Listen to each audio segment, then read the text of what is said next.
Pussycats with Drinking with Bones. Why am I yelling?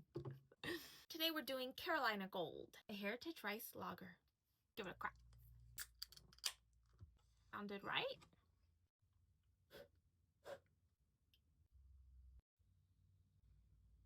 Right off the bat, got a beautiful head. Fizzies are looking fabulous. Interesting! This is very interesting.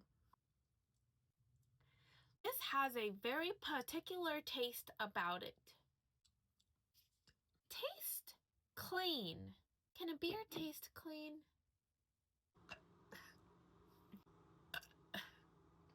It has a hop taste, however, it doesn't taste poisonous like some of the IPAs do.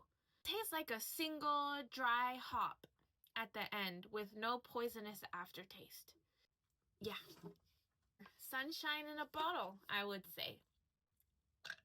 If I were to rate this, a 6 or a 7 out of 10. Hope this helps.